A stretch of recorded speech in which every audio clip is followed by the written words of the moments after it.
Hey, what's up guys, Syed here, and today we have another owner's review video for you guys, and I'm here with Galleon. Hello. Okay, he's the owner of this Type R, Honda Civic Type R, and he looks very young, right? That's that's because he is very young. He's only 20 years old and he's already driving a Type R.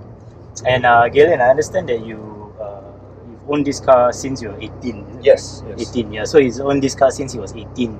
So maybe you can tell us a bit more about this car. Like maybe you can start with why or when you bought it, and what was the condition of this car and all that stuff. I bought this car about 1.5 years ago, and when I bought it, it was a little bit over 9.5 years old. Mm-hmm. And at the time, I was looking at the older Hondas and also actually the E100 chassis Coilovers, but ended up, long story short, I settled on a Type R.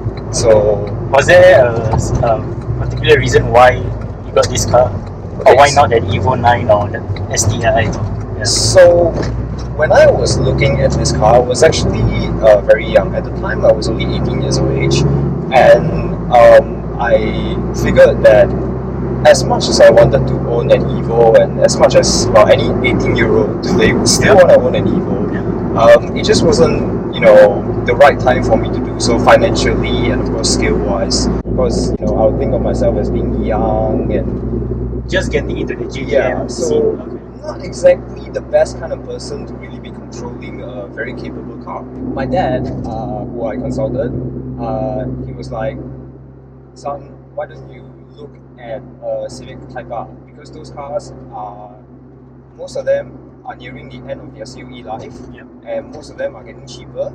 And by the time you actually buy the car and renew the COE, it would be far cheaper per year than paying for an older EK4. Okay, so by the way guys, you can follow him on Instagram on Untimed-Driven, yes. Right? Yeah, I'll put a link somewhere here, so you can go check that out. Okay, next, I think what everyone's interested in, what kind of mods have you done to this car? Well, the list is actually quite long, but the engine is still stock. The engine is a stock K20 2-liter 4-cylinder. It's unopened, so pistons and everything is still stock. But in terms of power-related mods, it has a modified catalytic converter, a TODA Catback exhaust, and also a custom open pot air filter setup, as well as a tune with the Hondata FlashPro. So the tuning is done by Jonathan Seah of SK Garage, who himself also races these FD2Rs professionally at the Malaysian Championship Series in Sabah.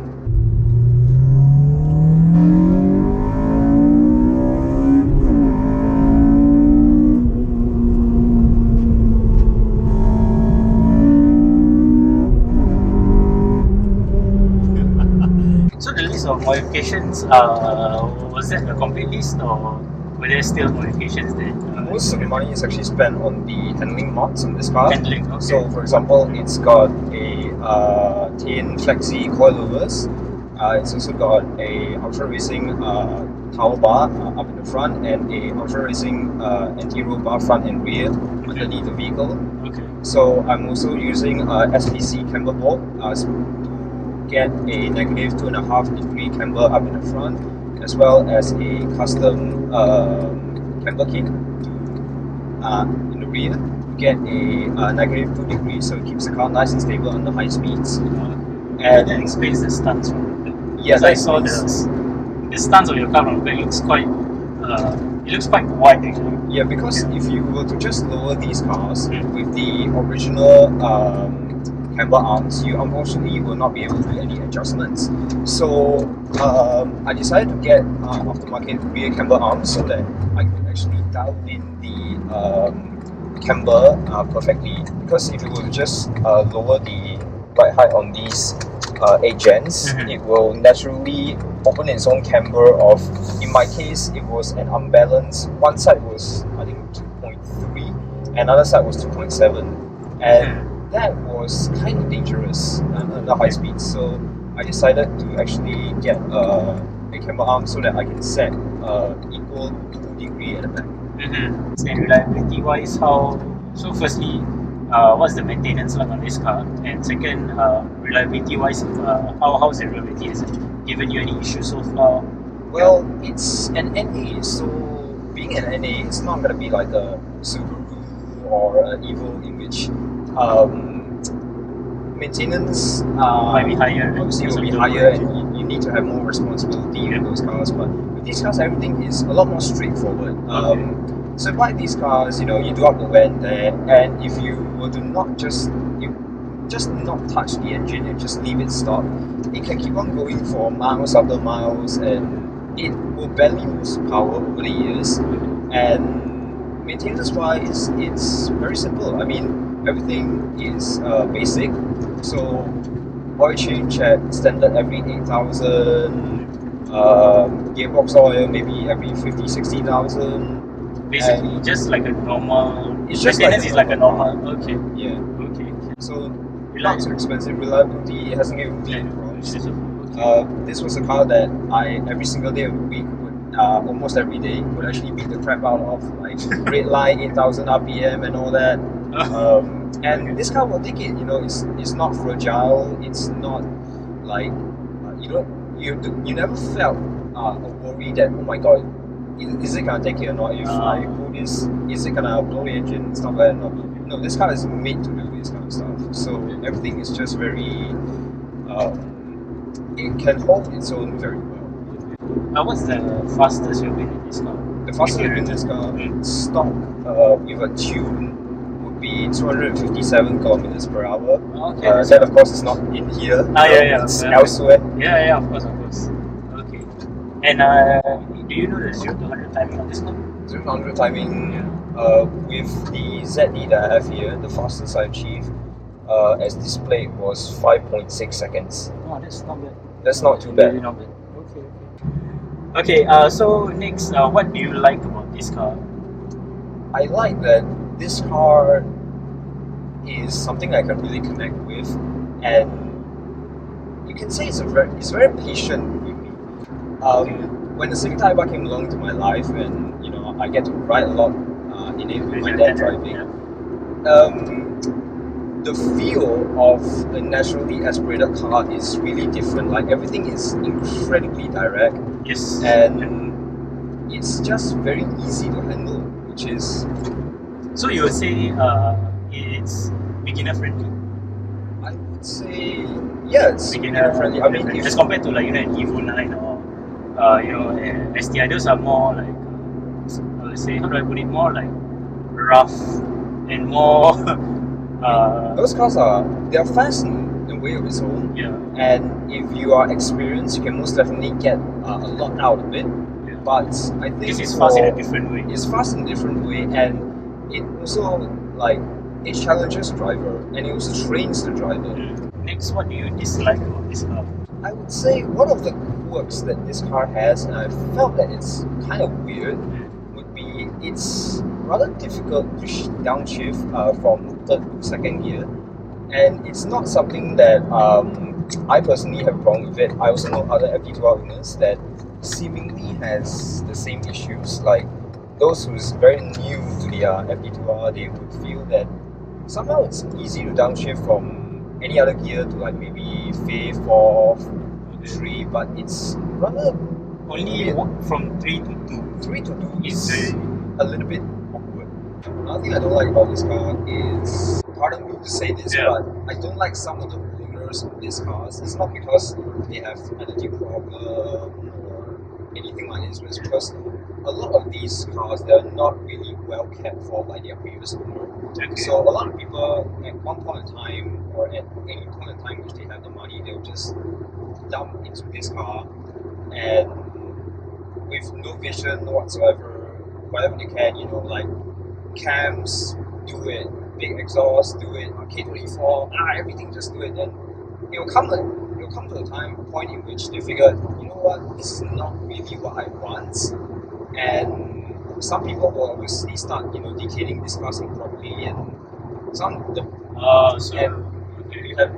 so the car is like molested in a way. Yeah, molested, and then you have like bad examples of these cars, ended up on market being bought by the next unsuspecting owner. So and then they face a lot of problems. yeah, so perhaps one of the things I don't like about this car is also it's hard to find one that is in good a condition. really good condition. Yes, and of course, if you want to decay your car, is fine, but you know, Do it properly. do it properly. Yeah. Okay.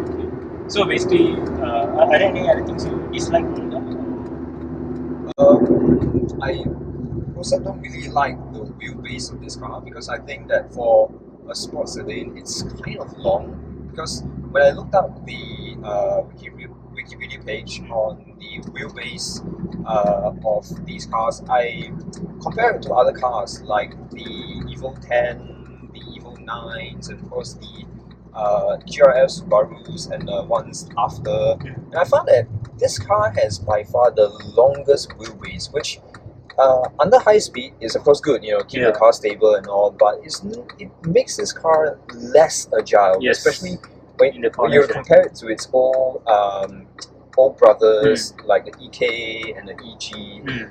This car is not as light, it's not as short, so handling is a compromise. A bit compromised there, but in what it doesn't have in terms of agility and also weight, it has very good stability, and the ride is incredibly rigid. So it makes for the perfect track car.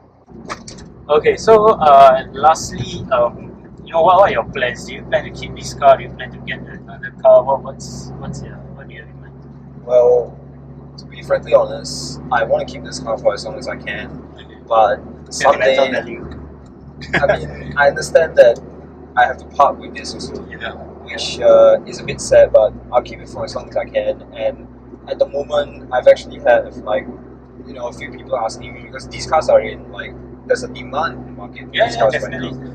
And obviously, I got some people asking like, you know, Galleon, do you want to sell your car? How much and all that? But the problem is, I don't think there's a better car that suits my needs if I were to right now be parted with this car. I mean, if I were to sell this car right now at market value, I can perhaps outright buy a Subaru Impreza that drives SDI, or maybe like a pre-tuned Stage 2 Mark 5 Golf GTI, and those cars will, in a straight line, definitely be, you know, faster than this car, and all. But it's not gonna have the same level of maintenance. It's not gonna have the same level of reliability, and of course, I wouldn't be able to drive the car the way I want with those. Unlike with this car, I can be aggressive. I can be very well in control. But with those cars, it feels different. So it doesn't simulate really the driver as much as me. Or I could perhaps, if I had the money, you know, sell this car at market value, top up a bit more, buy the car that, you know, every kid would want for, you know, like their dreams, you know, the Evo 9. But the Evo 9, while it is a fast car, the responsibility you really need to own an Evo 9 is up there. So I don't think I'm really ready for an Evo 9 yet. And any other things you want to add on, or any other comments you have on this car? I would say if you're looking for a car that you don't really want to have a lot of headaches with, but at the same time, maintenance. Yeah, you want easy maintenance, but also good performance and just the perfect base for a track car. I think you can consider an FD2R. Okay, last one. What's the fuel consumption like on this car? My average fuel consumption is about, even at the lowest, right, 7 or 8 kilometers per liter. But regularly I get at least about 9 or about 10 kilometers per liter, which is not too bad. It's not bad at all. Considering it's a performance car. Yeah, but you know, it's quite frugal for the kind of car that this is. Yeah, that's about it for this owner's review. Hope you guys enjoyed the video. Yeah, do like, share and subscribe, and I'll see you guys in the next video.